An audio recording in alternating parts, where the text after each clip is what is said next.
ఇది ఎంతవరకు కరెక్టు?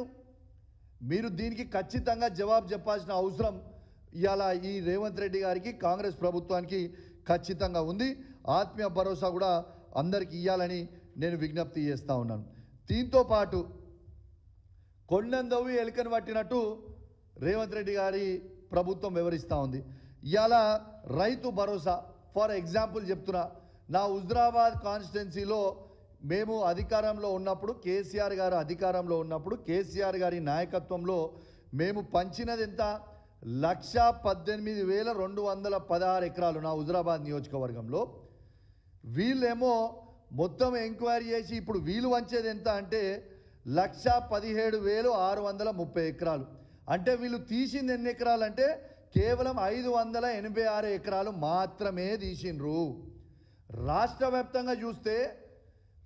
వ్యాప్తంగా మీరు చూస్తే ఇది అధికారికంగా ఇచ్చిన రిపోర్ట్. ఇది నేను ఉట్టి కూడా చెప్తలేను, గాలి మాటలు మాట్లాడతలేను. ఇది అధికారికంగా ఇచ్చిన రిపోర్టే తీసుకొని మీ అందరు కూడా చెప్తా ఉన్నాను. ఇలా రాష్ట్ర వ్యాప్తంగా కేసీఆర్ గారి నాయకత్వంలో 1,52,00,000 ఎకరాలకి మేము వేస్తే ఇవాళ 1,50,00,000 ఎకరాలకి మరి రేవంత్ రెడ్డి గారు కూడా వేస్తూ ఉన్నారు అని చెప్పి ప్రకటించారు. ఇలా సాక్షిలో నేను చూసిన.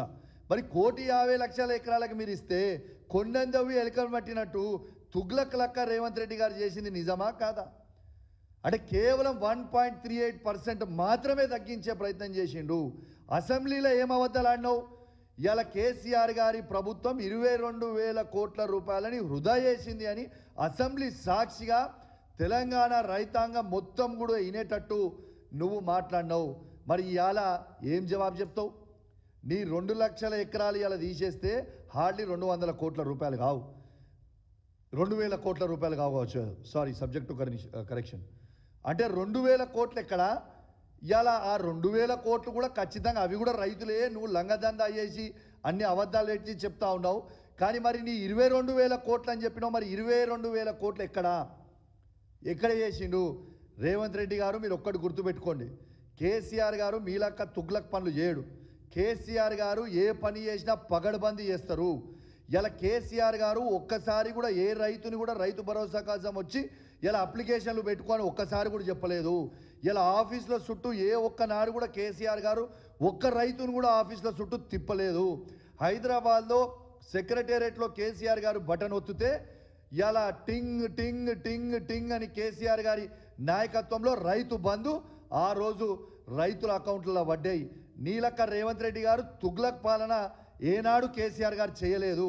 నువ్వు పెద్ద జోకర్ వైపోయినావు, ఒక తుగ్లక్ వైపోయినావు. ఖచ్చితంగా తెలంగాణ రైతాంగం మొత్తం కూడా నిన్ను చూస్తూ ఉంది, నవ్వుతూ ఉన్నారు నిన్ను చూసి. అసలు నువ్వు ఏం చెప్తున్నావు, నువ్వు చెప్పేదేంది, నువ్వు చేసేదేంది అని ఇలా పబ్లికే నవ్వుతూ ఉన్నారు. ఇలా స్వయంగా మీరు చూడొచ్చు, ఇలా రైతు బంధుని 15,000 రూపాయలు రైతు బంధు వేస్తామని చెప్పింది ఇదే రేవంత్ రెడ్డి గారి మేనిఫెస్టోలో పెట్టలేదా? ఇలా భూమి లేని ప్రతి రైతు కూలికి 12,000 రూపాయలు ఇస్తామని చెప్పింది నీ మేనిఫెస్టోలో పెట్టలేదా?